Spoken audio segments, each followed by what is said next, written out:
let me, research this topic and figure out like what this person would have done or what that person would have done. And I think sometimes having access to all that information can actually be paralyzing, and it can stop you from taking action.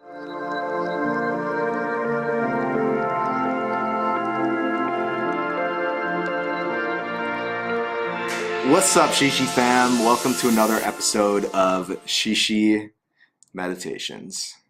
Episode 10, episode 2 of 2019. Before I get into this video, quick shout out to everybody who watched the last video last week. And special shout out to everybody that messaged me or commented and told me how it affected them and sort of reflected on their thoughts on the topic. That's exactly what I'm trying to do with these videos, is start that two-way dialogue in that conversation. So for everybody that watched the video, first of all, and beyond that actually commented and let me know what you thought, I love you guys, and thanks for inspiring me to keep making more videos.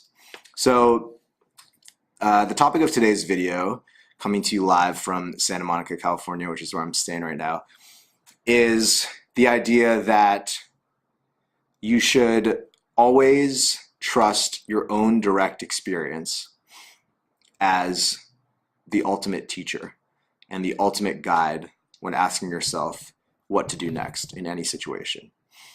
And this is something I've been thinking about a lot lately, because this year, one of my New Year's resolutions was to stop reading self-development books and basically severely limit my exposure to any sort of self-development gurus or podcasts or ideas that are telling me how to live my life in one way or the other, whether it's in fitness and health and nutrition or spirituality or productivity, or whatever it might be.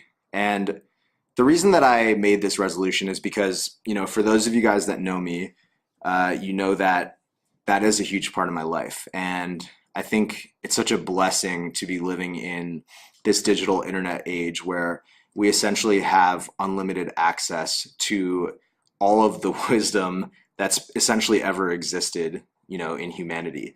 I mean, just with the internet, you can Google any sort of topic, whether it's like a religious thing or stoicism or anything to do with health and fitness, and you can at your fingertips basically access, wisdom from some of the greatest minds and teachers and philosophers that have ever lived.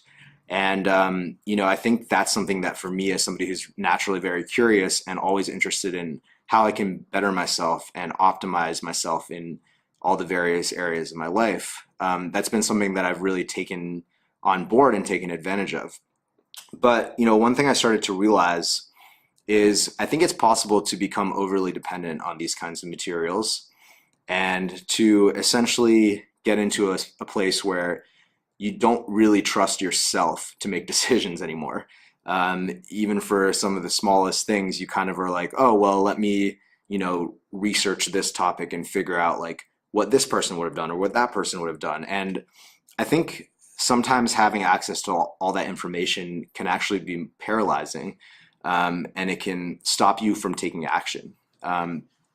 And almost equally as important as that, sometimes the information, no matter how wise it might sound or no matter how good of an idea it might feel like on the surface, at the end of the day, it's still coming from somebody else. Now, that person might be super wise, like they might be really successful in the field that you're trying to pursue, and they might be making a lot of good points, but at the end of the day, everything that they're saying by definition needs to be coming from their own experience, which inherently is not going to be exactly the same as yours. So while I do think there's a ton of value in, heeding the advice of masters and exposing yourself to positive minds and people that are sort of where you want to be and having mentors, I do think at a certain point, it's really important to look within and figure out what it actually like in terms of my day-to-day experience is going to make me the happiest, is going to make me feel the most at peace, is going to make me the most fulfilled in my career and my relationships and my life, and most satisfied with myself and my body and my mind and my health and my spirit. And I think there does come a certain point where prioritizing your own direct experience really is the answer. And I'm sort of at that point now in my life, which is why I'm sort of going on this self-help diet. And, I basically have decided that the only books I'm going to read this year are novels. And one quick example that I want to give of this sort of idea that you should trust your own direct experience, and that sometimes even the people who you respect and look up to the most, their ideas might not directly apply to you, actually occurs in music.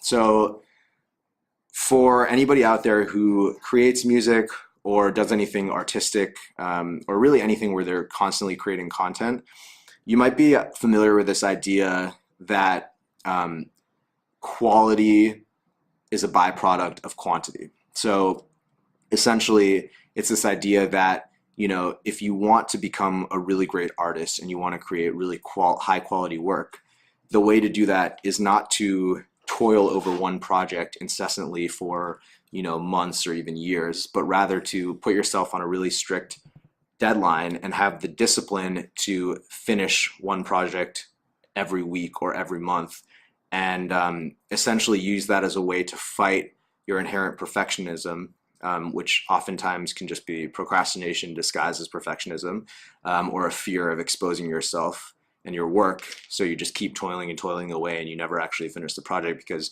you're subconsciously just sabotaging yourself because you don't think the work is good enough. And so this idea that if you increase your quantity of projects, so if you're a writer, that could mean writing 2 pages every day, or if you're a music producer, it could mean finishing a song every week, or if you're a songwriter, it could mean writing a song every day. Then you'll eventually get to that sort of ideal of quality that you're going for, if you can just kind of, keep making content at a certain rate. So this is a really popular idea, right? In like all creative circles, and some of you guys might be familiar with Ira Glass, who's I actually don't know what he does. I guess he's like a thought leader. I think he's written some books, but he sort of talks about this idea a lot, and a lot of people talk about this quantity over quality idea. And I think it does have value in the sense that it helps you fight that perfectionism. It helps you become self-aware and say, am I really just focusing on this project because I'm trying to get it as good as possible, or am I doing this as a defense mechanism to shield myself and my art from the work, so that if I just keep working and working, I never actually have to put out the art? So I do think it's valuable, but what I've noticed in my own creative process is pretty much every song I've ever actually finished and released and felt proud of, at some level, there was an element of me like toiling over that song. And I don't think I've ever actually stuck to a deadline that I set for myself for a song that I finished.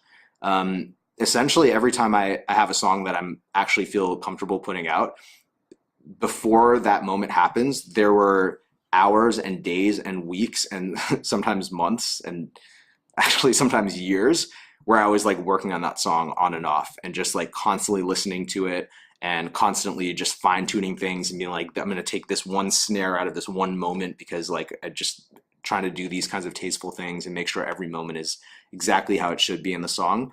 And that process directly goes against this idea and this really commonly stated advice and notion that you should just not be a perfectionist, finish songs. It's called shipping, like ship the song and then just keep going on, and that's how you build your quality. And it took me a long time to kind of reconcile the fact that my creative process is really nothing like that. I do try to finish songs and I do set deadlines for myself, but I've just realized, like, I just woke up one day, I was like, actually, if I like actually look at my direct experience myself, it's kind of the opposite of this idea in some ways, in the sense that I am a perfectionist and I do take a long time to finish songs. And I don't think that that's necessarily a bad thing. It's just my process. And it might change. It might, get better, or I might start going more towards the quantity to quality route. But I kind of realized that, what works for me is actually in some ways paradoxical to what the very common advice out there is for artists. Like if you were to Google, like, how to make more music faster, you would get tons of articles talking about this quantity versus quality idea. And I've tried that and it just hasn't worked for me. And so I'm not saying that I have the right answer or that those guys are wrong.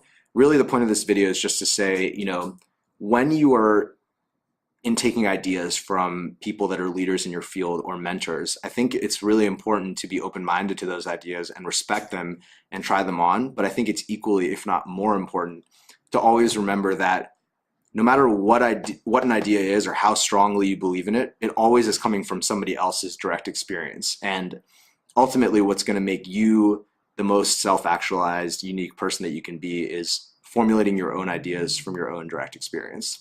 So that was a short video about, essentially what I'm doing with this sort of like self-development diet, and how I think always trusting your own experience and looking within for the answers, while sometimes a more painful process and a less certain process, because sometimes you don't find the answer and it can be tempting to just say like, oh, well, what does this person think about it? I think is a really important exercise to do to balance out with all the experience, information that you're getting from mentors and people that do have more experience than you. So let me know what you guys think about this idea. This is something I'm really playing with right now in my own creative process, and sort of trying to be easier on myself when it takes me like forever to finish a song, and just like coming to peace with the fact that, yeah, like I am a bit of a perfectionist, but I think the most important deadlines for me is just consistently releasing music. So as long as I'm consistently releasing like a song a month, I'm trying to just judge myself less about how long it takes me to actually finish that song. So yeah, let me know what you guys think, and peace. See you soon.